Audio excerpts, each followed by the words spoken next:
How much time do you have in your week? What does that look like? What does that look like on a daily basis? What does that look like on a weekly basis? What does that look like on a monthly basis? How much time do you have?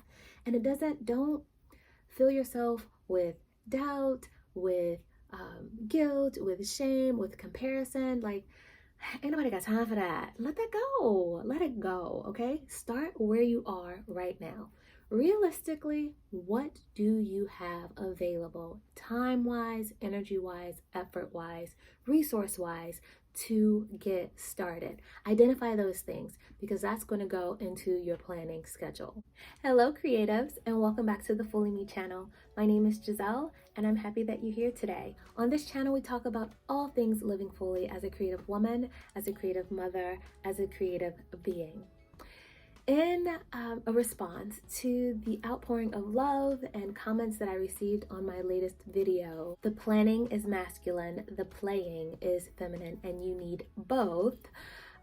One amazing person left a comment, actually multiple, left a comment saying, "Hey Jazelle, this video is amazing, it's just what I needed. I am finding myself to be stuck and playing is fine, doing the creating part is fine. However, it's the planning, it's the masculine portion where I seem to have problems. Can you please make a video on that?" And so this video is a response to that. I have experience in both of these areas and I want to share in the positive way for those of you who are like, I can create all day long, but I don't know what to do in terms of planning and structure. So I want to talk a little bit more about the planning and structure for this video. For those of you who are like, Jazelle, I got the structure, I'm good. It's just really getting out and being visible. It's really like trusting myself and trusting my own creations, believing that I am good enough. I need help with the playing part. Don't worry, I got you on the next video, okay? So for now, let's jump into understanding the masculine portion of creation, and that is planning. If you haven't watched the previous video, the planning is masculine, the playing is feminine, and you need both, I will leave a link to that above this video, and I will also leave a link in the description of this video. So you can watch either way. I really suggest that you would take a look at that before following along these other two. I'm making it a 3-part series for those who are interested. However, either way, the information will be great. So each one has something that you need. Don't miss out on it. As a recap, the masculine part of our creativity is the one that provides the structure. This is what I referred to in the last video as knitting sweaters. This is the sweater. This is what keeps the container, keeps you warm. It's the covering. This is what allows for the structure that you need, okay? The playing part, the feminine part, is where you do the creation. You allow your imagination to go free. That's where things are magnetized towards you.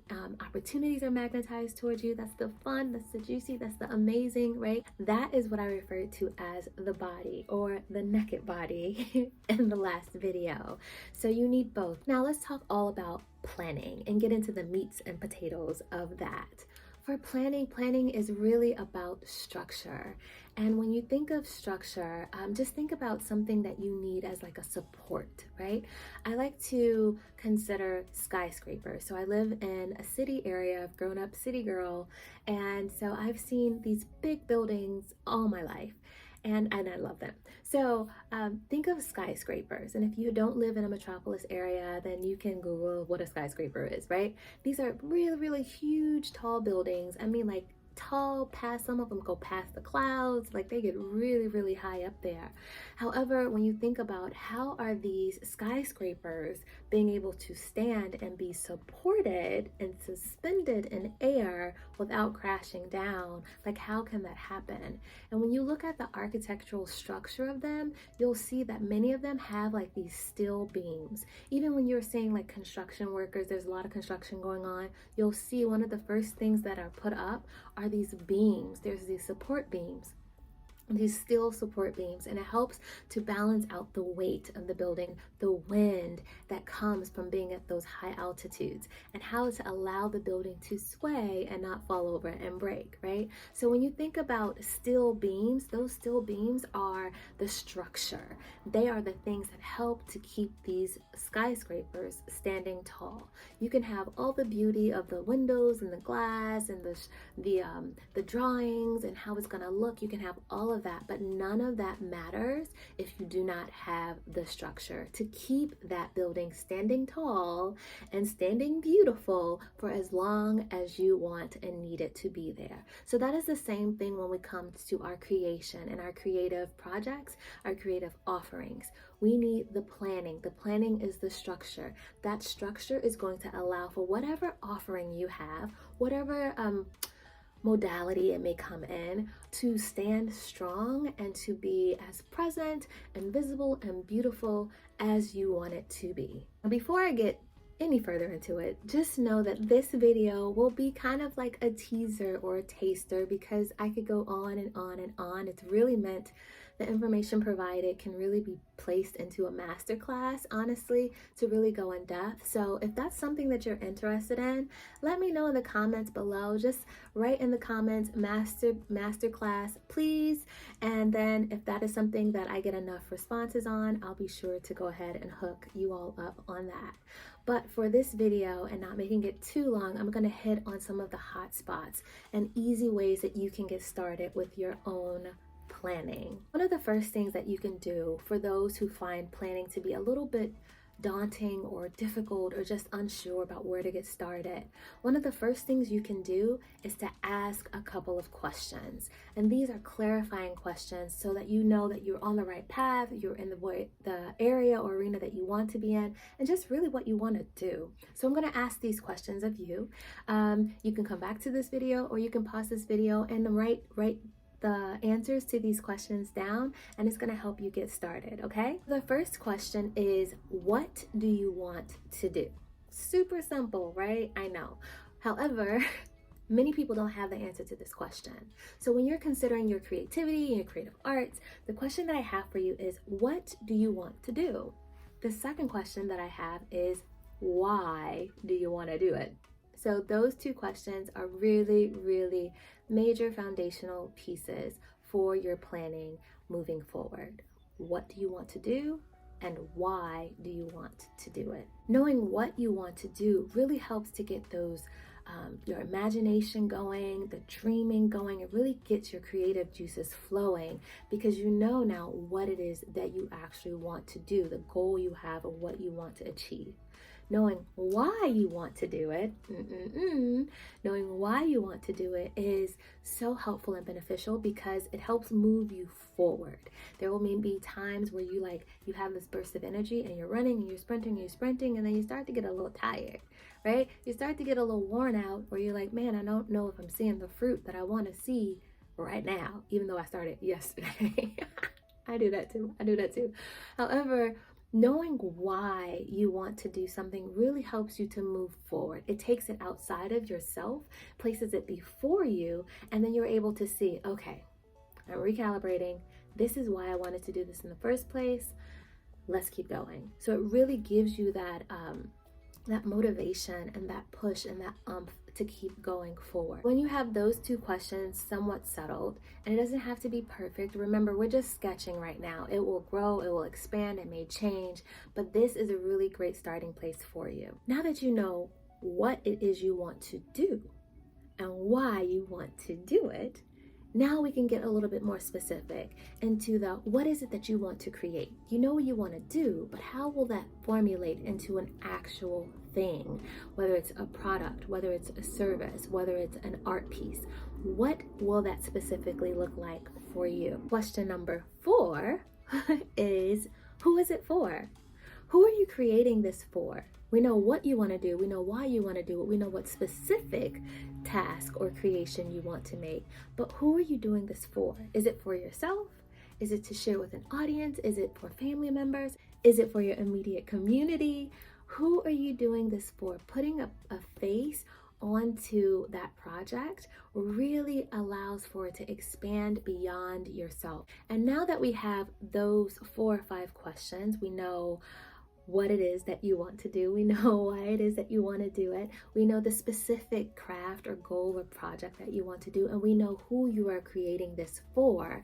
We have those specifics in mind. Now we want to think about, okay, how much time and effort do you want to set aside to create this thing that you just identified? And then the final piece, before we start putting it all together is, where do you want to share this? Is this something that's going to be a product online? Is it going to be something that you share virtually? Is it going to be something that you share on social media? Is it something that you're going to share in person, right? Is it something that's going to be at a community center? Is it going to be a small group? Where are you hosting these? Is this going to be a meetup? Where are you going to post or host this thing that you are creating? Getting really clear about that, because that's going to help you to shape as you go. So I hope that you have been able to answer all of those questions, or at least just start brainstorming about those questions. And you may be like, Jazelle, this whole video was doggone questions. That's true. That's true. However, this is part of your planning, getting really clear about what it is that you're doing, why you're doing it, who you're doing it for, what does that project look like, how much time you have to dedicate to that project, and where do you want this beautiful creation that you are making to live. Okay, so once you have those things, now we're ready to get a calendar in front of you. This can be something that you make on Google Docs.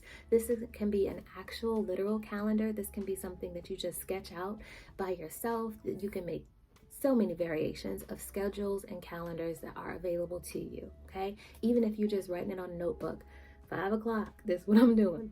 7 o'clock, this is what I'm doing. You have a lot of different options, but you want to get a calendar or schedule in front of you.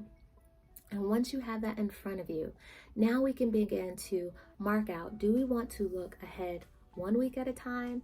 Do we want to look ahead a month at a time? An example of this could be, let's say I want to paint canvases for children's bedrooms that inspire their love of reading.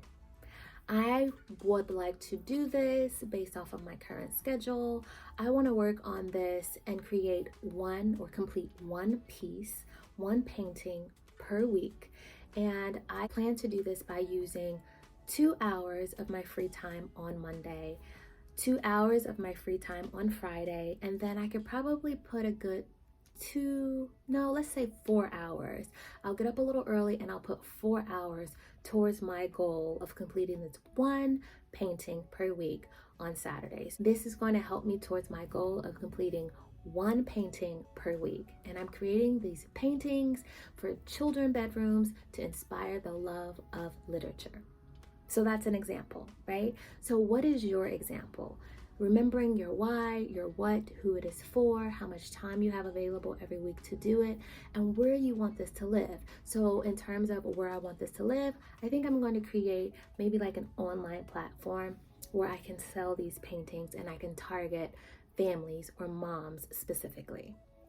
So that will be the other piece that I'm adding to it. But when you begin to create your schedule, know that you can, if I didn't want to make one per week, but I say I'm going to do 2 per month and I just want to look at the month and spread out my time, I can do that. And if I try it for that week and it's like, oof, it's too much, or I try it for that month and I'm like, I can do more, I can always adjust. So you can always adjust your schedule. Why? Because it's yours, girl, it's yours.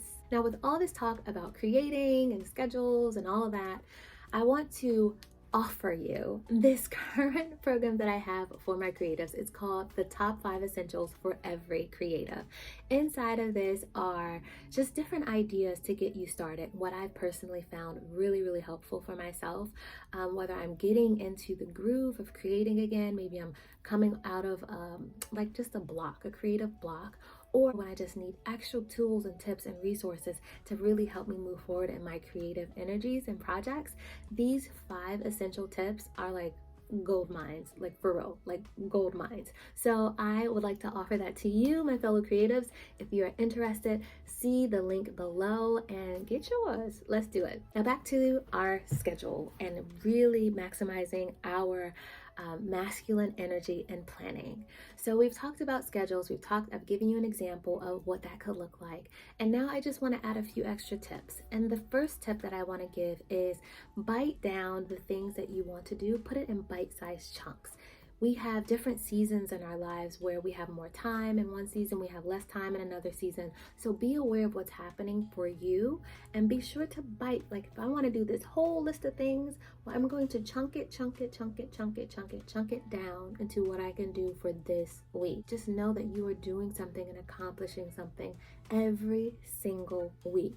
If you rush too fast, what's going to happen is you're going to crash. You're going to get tired, you're going to get overwhelmed, you're going to get burnt out, and then so much less will happen. Don't overdo it one week and then have nothing for the remaining month, okay? Chunk it down in bite-sized steps. Tip number 2, organize your space. Clean up, right? You need to be able to find your stuff. Can you imagine walking into a space that is cluttered, that is stanky, got dirty clothes, dirty dishes? You can't even find your paintbrushes. If you paid somebody to find it for you, they can't find it either. So you have all of these different limitations, right? Blockages. You have all of these roadblocks in front of you that will prevent you or cause you to not perform or to create in the energy that you desire to. Or when you have like this burst of energy to actually do it, you're going to lessen it by having to then take that time to start moving things out of the way. And for those of you who have to, maybe you have to share space with other people, something that I found personally for myself, I have taken tape, and you can use painter tape or whatever, and I have put markings on the floor. That's what we call it in theater. We call it markings, where you are, this is where my camera is gonna go, this is where my computer is gonna go, this is where I'm gonna sit, this is where there's best lighting. And so I've put the tape down for easy setup. When I'm ready to go in and record, then I put everything up where it needs to be. And then I take it down really quickly. And I don't have to worry about like, where was this? Where did this go? Because I have the markings on the floor. So if you're doing something with like video or recording or lighting is really important to you, consider using tape or marking the spaces that you'll need to be in for easy setup and easy takedown, especially if you're in shared spaces. I hope that these few tips and questions were really beneficial for you in embracing that wonderful, powerful masculine energy and really kicking butt to maximizing your creative planning. Planning is not always the most glamorous things. It depends on how you look at it, honestly. However, it is extremely vital. Just like with the steel beams or a skyscraper, it's important for you to be able to have the structure and the support that you need in order to go as high, as far as you want to with your creation. If you want more tips or you want more in-depth help with this, if you want someone to sit down with you and to like actually work things out, individualizing or personalizing what this planning can look like for you, seek help, seek support. If you want to reach out to me, my information is below. We can totally jump on a call and we can set some time up to do this and map it out for what it looks like for you. I do this for many of my clients, so I'm willing to do this for you as well. If you are interested in a masterclass where you're like, Jazelle, I need some more information, girl, I can do it in a group, that's fine. Just give me some more information than this and we can do a little bit more slower pace so we can walk this out. Then please below in the comments write masterclass please, and then I'll go ahead and get that scheduled for us. Overall, you are a creative genius. Each of us have something within us that we brought to this world with us, and it is meant to share it with the world. Don't sit on your gifts. Don't sit on your creations. Don't sit on your imaginative ideas or goals or dreams. They were planted inside of you for a reason, and it's time for you to let them out. Let them out. It is time. I hope this video is just one step in getting you moving forward so that those ideas, the creative success, the opportunities, the monetary opportunities are able to come your way. Why? Because you got your planning in place, baby. You got it in place. If you like this video, be sure to share it. And if you are here, then I believe without a shadow of a doubt, this video was meant for you. So do something about it. Don't just let the words come in and flow out. Take action. Do something about it in draft form, easy form, seek the help. Whatever it looks like for you, do something about it. Don't sit on your gifts. Don't die with your dreams and your music and your gifts inside of you. Share them with the world. We want to see it. We need it. Until next time, live fully.